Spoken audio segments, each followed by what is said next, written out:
61। बंधु भय का दीन कै को तरियो रघुराई, टूटे टूटे फिरत हो झूठे बिरद कहाई। शब्दार्थ टूटे प्रसन्न बिरद यश। संदर्भ प्रस्तुत दोहा रीतिकाल के सर्वश्रेष्ठ कवि बिहारी लाल की एकमात्र रचना बिहारी सतसई से उद्धृत है। प्रसंग प्रस्तुत दोहे में एक भक्त द्वारा अपना उद्धार न होने पर भगवान को वक्र वचन कहा गया है। व्याख्या। भक्त कहता है कि हे रघुराई अर्थात रामचंद्र जी, तुम किसी दीन के बंधु हो और किसी पापी का उद्धार किया है। तुम व्यर्थ में दीन बंधु व पतित पावन का झूठ यश लेकर प्रसन्न हुए फिरते हो। अर्थात भक्त कहना चाहता है कि आपने जो छोटे छोटे गरीबों की सहायता कर तथा साधारण पपियों को तार कर जो दीन बंधु तथा पतित पावन की उपाधि धारण की है वह व्यर्थ है। अचल दीन बंधु और पतित पावन तो आपको तब मानूंगा जब आप मुझे जैसे अधम पापी पर कृपा करेंगे और उद्धार करेंगे। विशेष प्रस्तुत दोहे में कवि ने मनोवैज्ञानिक ढंग से वक्रोक्ति के माध्यम से स्वयं उद्धार के लिए भगवान को उपालंब दिया है। वक्रोक्ति अलंकार का सुंदर प्रयोग मित्रता, आत्मीयता तथा प्रेम के साथ उपालंब भी मृदु प्रतीत होता है। 62। जब जब वह सुधि कीजिए तब तब सब सुधि जाही, अखिनु आखी अखी लगी रहे आँख लागती नाही। शब्दार्थ सुधि स्मरण जाही। समस्त अखिनी ध्यान में या मन में आँखी लागी रहे प्रतीक्षा करती रहती है, आंखें लगती नहीं, नींद नहीं आती है। संदर्भ प्रस्तुत दोहा रीतिकाल के सर्वश्रेष्ठ कवि बिहारी लाल की एकमात्र रचना बिहारी सतसई से उद्धृत है। प्रसंग प्रस्तुत दोहे में भी योगिनी नायिका नायक के प्रेम में पड़ी हुई अपनी आंखों की दयनीय दशा का वर्णन अपनी सखी से करती है। व्याख्या। नायिका अपनी सखी से कहती हैं कि जब जब प्रियतम यदि आते हैं तब तब मेरी सारी चेतनाएं शून्य हो जाती हैं, मेरी आंखें सदैव प्रियतम की आंखों में खोई रहती हैं और इस स्थिति में मेरी आंखें नहीं लगती। अर्थात नायक जब जब नायिका को याद आता है तब तब नायिका की चेतना भी स्मृति हो जाती है। साथ ही नायिका की आंखों में नायक इस प्रकार समाये हुए हैं कि इन आंखों को झपकी तक लेने की आवश्यक अवकाश नहीं है। विशेष वियोग की दशा स्मृति के माध्यम से वियोग श्रृंगार का सुंदर प्रयोग किया गया है। मुहावरों का यथोचित काव्यात्मक प्रयोग, यमक अलंकार का सुंदर उदाहरण प्रस्तुत किया गया है। 63।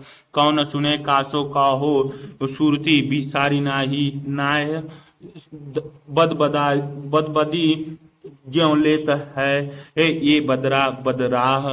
शब्दार्थ सुरती स्मृति बिसारी भूला दी नाह नाथ, पति ने बदी खुल्लम खुल्ला, बदराह बुरी राह पर चलने वाले कुमार्गी, बदरा बादल ज्यों प्राण अथवा जीव। संदर्भ प्रस्तुत दोहा रीति काल के सर्वश्रेष्ठ कवि बिहारी लाल की एकमात्र रचना बिहारी सतसई से उद्धृत है। प्रसंग प्रस्तुत दोहे में बादलों की गर्जना सुनकर नायिका अपनी सखी से हृदय की बात कहती है।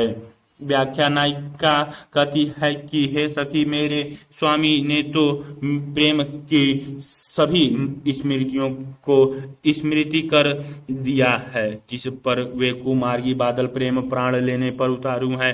ऐसी अवस्था में मेरी बात कौन सुनने वाला है, कौन है जिससे मैं अपनी व्यथा कहूँ। अर्थात नायिका की विरागनी उमड़ते उमड़ते मेघों की गर्जना सुनकर और अधिक उद्दीपित हो जाती हैं, जिससे नायिका अत्यंत व्यथित है। विशेष मेघों की गर्जना से वियोगिनी नायिकाओं की विरह व्यथा बढ़ जाया करती है। बिहारी ने अपने इस दोहे में उसी का स्वाभाविक रूप से वर्णन किया है। विरह के उद्दीपन के रूप में मेघों का चित्रण प्रशंसनीय है।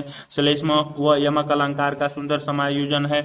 मैं हौ जनि हो लोई ननु जूरत बढ़ी हो, ज्योति को हो जन तू दिठी को दिठी किरकीटी होती। शब्दार्थ लोई ननु आंखों जुरत जुड़ाने पर मिलने पर ज्योति दृष्टि शक्ति किरकिटी किरी छोटा सा पत्थर का कण जो आंखों को दुख देता है। संदर्भ प्रस्तुत दोहा रीति काल के सर्वश्रेष्ठ कवि बिहारी लाल की एकमात्र रचना बिहारी सतसई से उद्धृत प्रसंग प्रस्तुत दोहे में अपने पूर्वानुराग का वर्णन नायक नायिका द्वारा सखा सखी से किया गया है। व्याख्या प्रस्तुत दोहे में नायक नायिका कहते हैं कि मैंने यही जाना था कि प्रेम में आंखों के मिलने से आंखों की ज्योति बढ़ेगी अर्थात प्रसन्नता मिलेगी, किंतु आंखों का मिलन आंखों की किरकिरी ही बन जाएगी, आंखों से पानी बरसने लगेगा। यह कौन जानता था।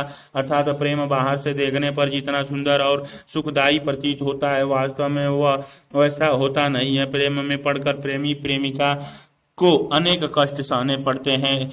विशेष कवि बिहारी ने स्वानुभूत प्रेम का वर्णन किया है। वियोग श्रृंगार का मर्मिक वर्णन प्रस्तुत किया गया है। बिहारी की सधी हुई मंझी हुई परिष्कृत ब्रज भाषा का सौंदर्य दृष्टव्य है। 65 गही की गासु और गहे रहे अध काहे बैन देखी खिस सौहे पियप नैन की रिसौ है नैन। शब्दार्थ की उत्सव पूर्वक गांसु अवरोध पकड़ ग्रास और है वह अनिवार्चनीय रहस्य की नायक रात्रि से दूसरी नायिका के घर रहा है। गहे प्रण ग्रहण किए गए, ऋषव है क्रोध, खिसव है अपराध बोध से संकुची। संदर्भ प्रस्तुत दोहा रीति काल के सर्वश्रेष्ठ कवि बिहारी लाल की एकमात्र रचना बिहारी सतसई से उद्धृत है। प्रसंग प्रस्तुत दोहे में नायक किसी अन्य स्त्री के साथ रहकर आया है तथा नायिका के सम्मुख अब बहाने बना रहा है। नायिका पहले तो मान जाती है, किंतु नायक की अपराध बोध से झुकी आंखें देखकर वह अपने वचन को अध कहे ही छोड़ देती है। व्याख्या नायक को प्रातः अपने घर आए देखकर तथा पिछली रात खेल तमाशे देखने की बात में आकर नायिका अत्यंत उत्साह से भरकर मधुर मधुर बातें शुरू करती है, परंतु अपराध बोध से झुकी नायक की आंखें देखकर नायिका क्रोध में आ जाती है तथा अपनी बातों को अधूरी ही छोड़ देती है। विशेष संयोग श्रृंगार का अत्यंत ही सजीव चित्रण प्रस्तुत हुआ है। 66 मैं तोसो के वा कहो तू जनी इन पत्याई लगा लागी करी लोई ननु उर्म में लाई लाई। शब्दार्थ केवा कितनी बार जिमी मत पत्याई विश्वास कर लगा लगी आंखें लगाकर आंखें चार करके लोई ननु नेत्र लाई लगा लो लाई आगतवा विरग्नि। संदर्भ प्रस्तुत दोहा रीति काल के सर्वश्रेष्ठ कवि बिहारी लाल की एकमात्र रचना बिहारी सतसई से उद्धृत है। प्रसंग इस दोहे में नायिका के विरह का चित्रण हुआ है। जहाँ उससे नायक के अनुराग में पड़ने से उपजे विरह दुख के कारणों का उल्लेख कर रही है। सखी के अनुसार नायिका अपनी विरह स्थिति की स्वयं उत्तरदायी है। व्याख्या सखी नायिका से कह रही है कि मैंने तुझसे कहा था, तुझे चेताया था कि नायक के अनुराग प्रेम में मत पड़। मैंने तुझसे कई बार कहा कि तू अपने नेत्रों पर विश्वास मत कर और इन्हें अपने शरीर के अन्य अंगों की तरह सामान्य अंग मत समझ, पर तूने मेरी एक नहीं मानी। तूने अपने नेत्रों को अपने बस में नहीं किया और देख इसी कारण ये नायक के नेत्रों से मिलने लगे। नेत्रों से नेत्रों के मिलन का परिणाम यह हुआ कि नायक के प्रति तेरे हृदय में अनुराग उत्पन्न हो गया और वह चित्ते चोर तेरा चित्त हृदय चोरी कर के ले गया। इन नेत्रों के कारण ही तुझ में नायक से मिलने की उत्कटता जगी रहती है। इन नेत्रों ने नायक को तेरे हृदय में बैठने सामने की लाग लगा दी, जिससे तेरे हृदय की चोरी हो गई। अब इस पूर्वानुराग के कारण तू विकल है। विशेष लाई लाई में यमक अलंकार है। पूर्व अनुरागिनी होने से नायिका विरह से व्याकुल वियोग श्रृंगार रस है। 67 बर जीते सर मैन के ऐसे देख मैं न हिरनी के नानू तय हरि नीके ए नैन। शब्दार्थ बर बल पूर्वक। संदर्भ प्रस्तुत दोहा रीति काल के सर्वश्रेष्ठ कवि बिहारी लाल की एकमात्र रचना बिहारी सतसई से उद्धृत है। प्रसंग प्रस्तुत दोहे में सखी नायक से नायिका के अप्रीतम नेत्रों की सुंदरता की प्रशंसा कर रही है। सखी के अनुसार नायिका के नेत्रों की शोभा निवर्चनीय है। व्याख्या नायिका के नेत्रों की सुंदरता की प्रशंसा करते हुए सखी नायक से कह रही हैं कि हे हरि नायक, मैंने ऐसे नयन अपने पूरे जीवन में नहीं देखा। इस नायिका के नयन तो हिरणी के नयनों से भी अधिक सुंदर है। इन नयनों को देखकर सहृदय पुरुष उसी प्रकार काम विहल हो जाते होंगे जिस प्रकार कामदेव के बाण मनुष्यों को व्यथित कर देते हैं। अर्थात इन नयनों की शोभा इतनी और निवार्चनीय है कि यह सरलता से किसी भी पुरुष को नायक मिलन के लिए उत्तेजित कर सकते हैं। हिरणी के नयन भी किसी को मोहित करने का इतना सामर्थ्य नहीं रखते जितनी सामर्थ्य नायिका के नेत्रों में है। ऐसे नयन कभी नहीं देखे। विशेष नायिका के उप अंगों में केवल नायिका के नयनों की सुंदरता का बखान किया है। यह रीतिकालीन नखशिख वर्णन पद्धति का अंग है जिसके अंतरंग आंखों के सौंदर्य का वर्णन कवि ने किया है। पूरे दोहे में यमक और प्रतीप अलंकार का सौंदर्य व्याप्त है। यहाँ हरि शब्द ईश्वर के लिए प्रयुक्त न होकर नायक के लिए प्रयुक्त हुआ है। ब्रज भाषा का सुंदर प्रयोग हुआ है। 68 थरे ही गुण रिझते बिसराई वह बानी तुम महु कान्ह मौन भय आज कलही के दानी। संदर्भ प्रस्तुत दोहा रीतिकाल के सर्वश्रेष्ठ कवि बिहारी लाल की एकमात्र रचना बिहारी सतसई से उद्धृत है। प्रसंग प्रस्तुत दोहे में किसी कला प्रेमी रसिक राजा के माध्यम से कवि बड़ी चतुरता से थोड़े से गुणों पर रिझने वाले श्री कृष्ण को अपने पर कभी पर न रिझने का उलाहना दे रहा है। वस्तुतः वह दोहा द्विअर्थी है। इसका एक अर्थ श्रृंगार परक है तथा दूसरा भक्ति परक है। व्याख्या श्रृंगार परक अर्थ नर्तकी को उपयुक्त धन न देने पर दूती उपालंब देती हुई नायक से कह रही हैं कि हे कला प्रेमी रसिक, तुम तो पहले साधारण नर्तकी को भी प्रसन्न होकर प्रचुर धन देते थे, परंतु अब कदाचित तुमने पुरानी आदतें छोड़ दी है, क्योंकि तुमने नृत्य की स्वामिनी प्रसिद्ध गुणवती नर्तकी को बहुत कम धन दिया है। मानो अब तुम गुण के आधार पर नहीं चटुकारिता के आधार पर धन देने लगे हो। भक्ति पारक अर्थ कवि श्री कृष्ण को स्वयं पर न रिझने के कारण उलाहना देते हुआ कह रहा है कि हे श्री कृष्ण, पहले तो तुम थोड़े से गुण थोड़ी सी भक्ति पर ही रिझ जाते थे, कदाचित अब तुमने वह प्राकृतिक छोड़ दी है या भूल दी है। लगता है तुम भी आजकल के उन दानियों के समान हो गए हो जो कितना भी गुण हो उसका आदर नहीं करते और केवल चटुकारों को ही महत्व देते हैं। विशेष प्रस्तुत दोहा द्विअर्थी है। एक अर्थ में दूती नायक को अथवा राजा को उपालंब दे रही है तथा दूसरे अर्थ में कवि स्वयं श्री कृष्ण को उलाहना दे रहा है। बिहारी की मूल प्राकृतिक से इतर यह दोहा श्रृंगारी नहीं है। राजा अथवा श्री कृष्ण को उलाहना देने के माध्यम से दानियों पर व्यंग कसा गया है। गुण और चटुकारिता के महत्व में भेद वर्तमान का सत्य है, जहाँ गुण गौण हो गया है और चटुकारिता प्रमुख। 69 5 सितारे अंग अंग नग जगमगात दीप सिखासी देह दिया बढ़ाए हु रहो बड़े उजियारो गेह। शब्दार्थ दिया बढ़ाना, दिया बुझाना।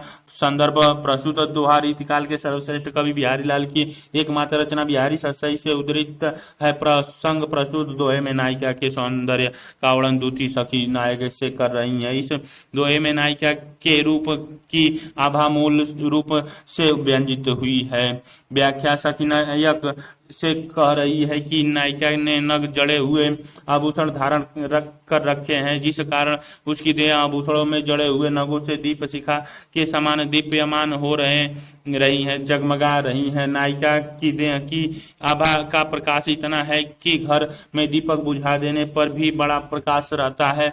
विशेष अंग अंग में पुनरुक्ति प्रकाश अलंकार है। नायिका वास का सज्जा प्राथमिक वह तरुणी यौवन मुग्धा है। नायिका के रूप सौंदर्य का अतिशयोक्तिपूर्ण वर्णन किया गया है। पूरे दोहे में विरोधाभास भी भावना और अतिशयोक्ति अलंकार है। दोहे में ब्रज भाषा की गतिशीलता, प्रौढ़ता और ललयता दर्शनीय है। 70 5 सितारे छुटी न शिशुता की झलक झलकयो जो बनु अंग दीपति देह दुहन मिली दीपति ताफता रंग। संदर्भ प्रस्तुत दोहा महाकवि बिहारी लाल द्वारा विरचित बिहारी सतसई से लिया गया है।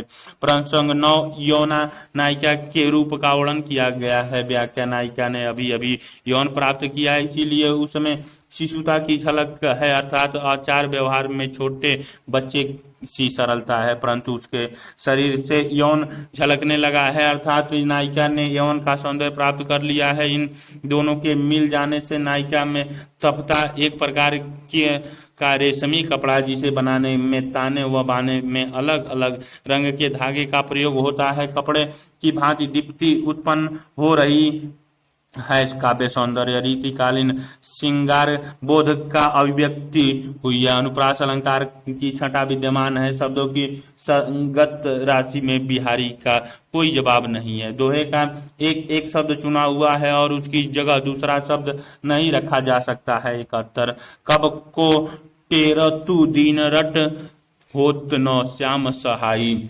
तुमहु लागी जगत गुरु जग नायक जग बाई। शब्दार्थ टेरटू बुला रहा हूँ, आवाहन कर रहा हूँ, रट पुकार जग नायक संसार के स्वामी जग बाई। सांसारिकता का प्रभाव। संदर्भ प्रस्तुत दोहा रीतिकाल के सर्वश्रेष्ठ कवि बिहारी लाल की एकमात्र रचना बिहारी सतसई से उद्धृत है। प्रसंग प्रस्तुत दोहा बिहारी की मूल श्रृंगारिक प्रवृत्ति से इतर भक्ति से संबंधित है, जिसमें कवि भगवान के बदले स्वभाव के कारण उन्हें उलाहना दे रहा है। कवि के अनुसार भगवान को संसार की हवा लग गई है। जिस प्रकार संसार दीनता भरी पुकार अनसुनी कर देता है, वैसे ही भगवान भी अब भक्तों की दीनता भरी पुकार अनसुनी करने लगे हैं। व्याख्या कवि श्याम ईश्वर को उलाहना देता हुआ कह रहा है कि हे श्याम, मैं कब से तुम्हें पुकार रहा हूँ, किंतु तुम मेरी सहायता नहीं कर रहे हो। कदाचित तुम्हें मेरी दीनता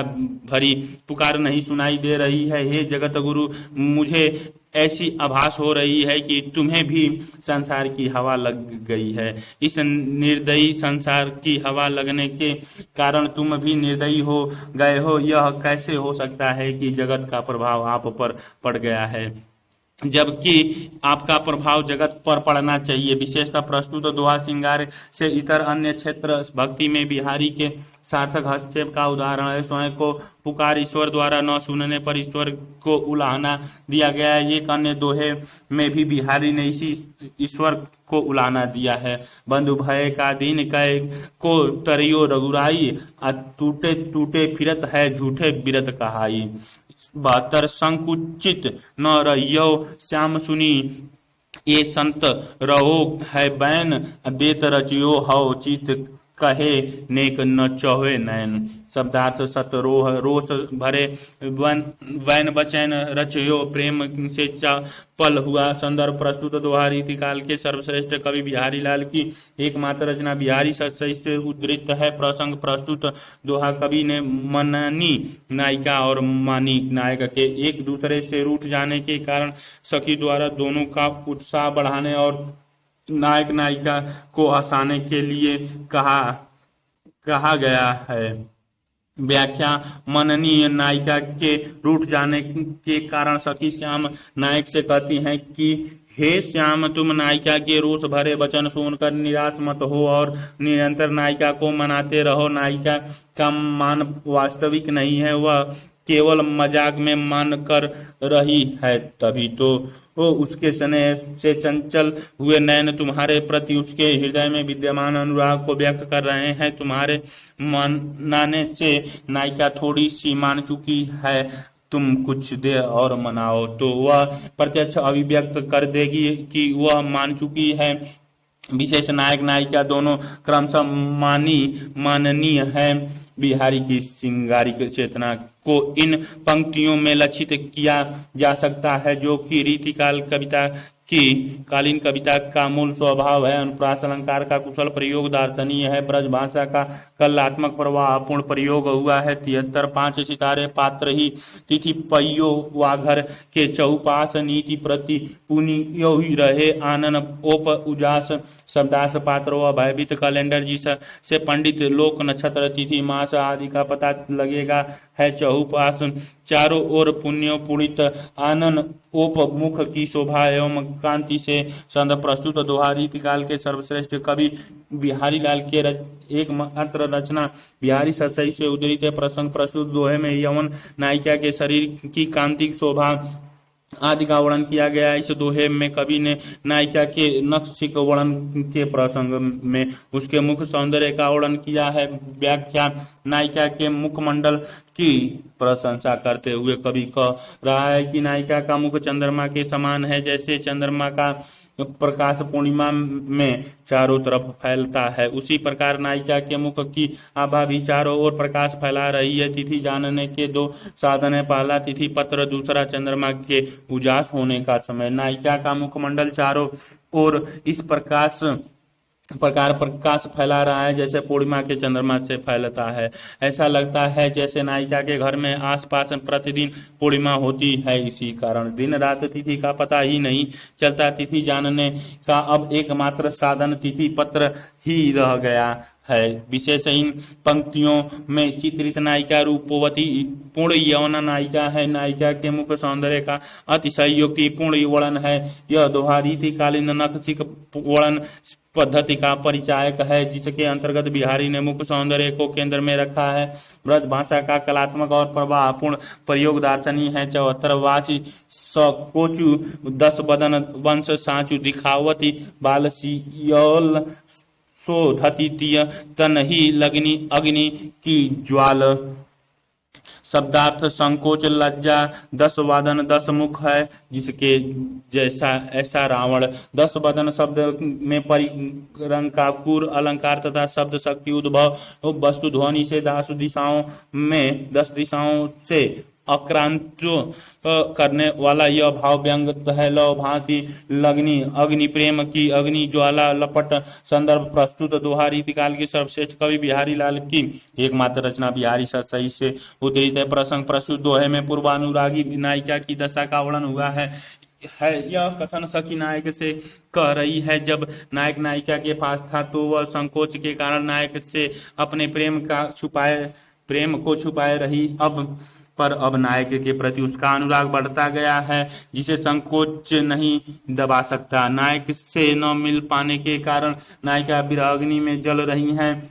व्याख्या सखी द्वारा नायिका की अनुरागिनी का वर्णन करता हुआ कवि कह रहा है कि जब नायक नायिका के पास था तो संकोच ने उसे नायिका को 10 दिशाओं से घेर रखा था, जिस कारण वह नायक को अपने प्रेम का परिचय देने में असमर्थ रही। वह यह संकोच के जाल से बाहर निकलकर प्रेम की अग्नि में जल रही है। उसकी विराग्नि उसके प्रेम में वास्तविक भाव को उसी प्रकार प्रकट कर रही है जिस प्रकार अग्नि ने सीता के शुद्ध प्रेम को अभिव्यक्त किया था। विशेष बिहारी के दोहे के संयोग वर्णन की प्रधानता है और वियोग वर्णन भी अपने भीतर संयोग वर्णन को धारण किए हुए होता है, किंतु इस दोहे में विशुद्ध वियोग वर्णन हुआ है। सीता के प्रेम से दोहे में वर्णित नायिका के प्रेम की तुलना उसे सात्विकता और आभा प्रदान करता है। पूरे दोहे में रूपक अलंकार है। पूर्वानुरागिनी नायिका के वास्तविक प्रेम का वर्णन किया गया है। प्रस्तुत दोहा बिहारी की भाषा की समाहारा शक्ति का सुंदर उदाहरण है। 75 जो न जुगति पिय मिलन की धूरी मुक्ति मुहदीन जो लहियो संग सखन तो धरक नरक हु की न कीन। शब्दार्थ जुगति युक्ति मुक्ति सजन पतिदेव धरक डर। संदर्भ प्रस्तुत दोहा रीतिकाल के सर्वश्रेष्ठ कवि बिहारी लाल की एकमात्र रचना बिहारी सतसई से उद्धृत है। प्रसंग यह उक्ति गोपियां उद्धव से कह रही हैं कि हिंदी साहित्य में गोपियां उद्धव संवाद प्रसिद्ध रहा है। व्याख्या श्री कृष्ण से दूर विरह झेल रही गोपियां उद्धव से कह रही हैं कि यदि मुक्ति प्रियतम की प्राप्ति का उपाय नहीं है तो हम ऐसी मुक्ति को नहीं मानती, अर्थात हमें ऐसी मुक्ति अस्वीकार्य है। यदि आपके पास मुक्ति का ऐसा उपाय है जिसमें हम प्रियतम का साथ प्राप्त हो, तो हमें स्वर्ग जाने का कोई लोभ नहीं। हम बिना किसी डर के, बिना सोच समझे नरक में जाने को भी तय है। विशेष जो न जुगति मुक्ति मुहदीन में तिरस्कार अलंकार है। प्रेम केवल प्रिय का साथ चाहता है, चाहे परिस्थिति कैसी भी हो। यह अभिव्यक्त हुआ है गोपियों की प्रिय से मिलन की उत्कृष्टता का सुंदर चित्रण हुआ है। प्रेम और प्रिय के प्रति संपूर्ण समर्पण भाव और एक निष्ठा की अभिव्यक्ति हुई है। कलात्मक और प्रवाहमयता की दृष्टि से ब्रजभाषा पर बिहारी की ठोस पकड़ दिखाई दे रही है। 76 5 सितारे चमक थमक हासी ससक मसक झपट लपटानी यही जिही रति सो रति मुकति और मुकति अति हानि। शब्दार्थ चमक अंगों की को चपलता से संचालित करना, तमक उत्तेजित होना, रसक शिसक मसक अंगों का ऐसे गर्दन करना कि वस्त्र फट जाए। संदर्भ प्रस्तुत दोहा रीति काल के सर्वश्रेष्ठ कवि बिहारी लाल की एकमात्र रचना बिहारी सतसई से उद्धृत है। प्रसंग प्रस्तुत दोहे में कोई काम प्रेमी रति की प्रशंसा कर रहा है, वस्तुतः वह रति की मुक्ति परक परिभाषा दे रहा है। व्याख्या रति की प्रशंसा करता हुआ काम प्रेमी कह रहा है कि जिस रति में अंगों को शीघ्रता से चंचल करना हो, उत्तेजित होना हो, सिसकने की क्रियाएं हो, मशक अंगों को दबाना व झपट कर लिपट जाना हो, वास्तव में ऐसी रति ही मुक्ति है, आनंद इन्हीं है। ऐसी रति से मिलने वाली मुक्ति को अतिरिक्त अन्य मुक्ति हानिकारक है। विशेषतः प्रस्तुत दोहे में कवि ने रति के वयोपचारी तथा उसकी मनोवैज्ञानिक पृष्ठभूमि का अच्छा चित्र खींचा है। कवि ने रति विशेष को मुक्ति माना है। यह कवि की घोर श्रृंगारिक दृष्टि का व्यंजक है। रीतिकालीन श्रृंगारिकता की दैविकता, मसलता और स्थूलता इन पंक्तियों में मुखर रूप से प्रकट हुई है। पूरे काम व्यापार को मात्र एक दोहे में अभिव्यक्त कर देना कवि की उत्कृष्टता समाहार शक्ति का परिचायक है। भाषा में लय और प्रवाह का गुण विद्यमान है तथा ब्रज भाषा पर कवि का अधिकार दर्शनीय है। क्रिया रूपों पर बिहारी का अद्भुत अधिकार रहा है, जिसे इन पंक्तियों में देखा जा सकता है। दोहे के पूर्वार्ध में असंगति अलंकार है। 77 मोहु सो तज मोहु दृग चले लागी उही गले छिनुकु छवाई छवि गुरु डरी छले छबीले छैल। शब्दार्थ मोहु मोहे गैल गली मार्ग छिनुक क्षण भर गुल डाली गुड़ की डाली। संदर्भ प्रस्तुत दोहा रीतिकाल के सर्वश्रेष्ठ कवि बिहारी लाल की एकमात्र रचना बिहारी सतसई से उद्धृत है। प्रसंग यह उक्ति पूर्वानुरागिनी नायिका सखी से कह रही है कि नायक की छवि ने नायिका के नेत्रों को ठग लिया है और अब नायिका के नेत्र नायक की छवि की ओर चलते जाते हैं। इस ठगने की क्रिया में कवि ने अपने युग में प्रचलित गुण की डाली वाली वशीकरण की प्रक्रिया का सहारा लिया है। व्याख्या नायिका सखी से कह रही है कि क्षण मात्र अपनी छवि के दर्शन कराकर नायक ने मेरे नेत्रों को ठग लिया है। अब मेरे नेत्र मेरे नहीं रहे, अर्थात वह नेत्र मुझे छोड़कर नायक की छवि के पीछे ठगे चले जाते हैं। ऐसा लगता है मानो नयन ने अपनी छवि रूपी गुण की डाली से मुझे स्पर्श करके मेरे नेत्रों पर वशीकरण कर दिया है, जिस कारण मेरे नेत्र मेरे नहीं रहे और जिस मार्ग पर नायक गया है उधर भागे जा रहे हैं। विशेष बिहारी के युग में प्रचलित ठगों द्वारा अपनाया जाने वाला गुण की डाली का उपाय प्रकट हुआ है। लोक जीवन में प्रचलित इस धारणा का बिहारी ने रचनात्मक उपयोग किया है। नेत्रों का मानवीकरण किया गया है। दुर्ग चले लागी उही गले रूपक अलंकार से नायक की अतिशय मोहकता व्यंजित हुई है।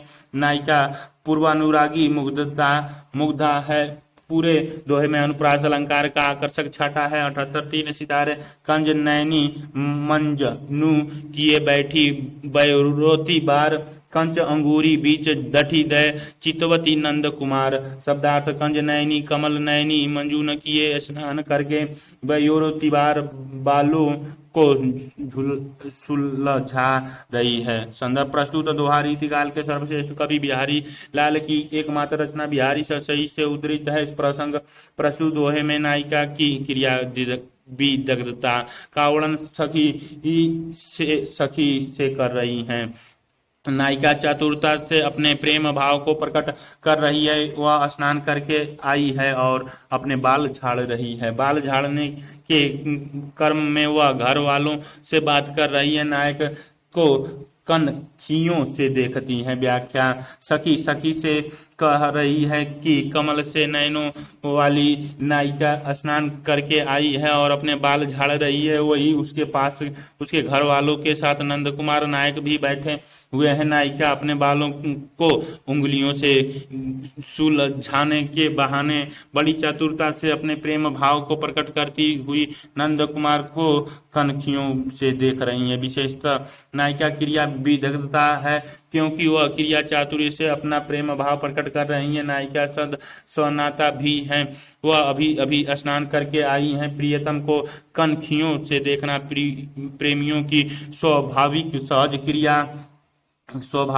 क्रिया है। 79 5 सितारे पावक सो नैनून बगह जाबकू लगयो भाल मुकरू हो हुगे नैक में मुकुरु बीलो की लाल। शब्दार्थ पावक अग्नि सो समान जावकु महावर मुकुरु होना इंकार कर देना निषेध कर देना मुकुर शीशा। संदर्भ प्रस्तुत दोहा रीतिकाल के सर्वश्रेष्ठ कवि बिहारी लाल की एकमात्र रचना बिहारी सही से उद्धृत है। प्रसंग प्रस्तुत दोहे में नायिका खंडिता है क्योंकि नायक रात भर किसी परिकिया के पास रहकर आया है।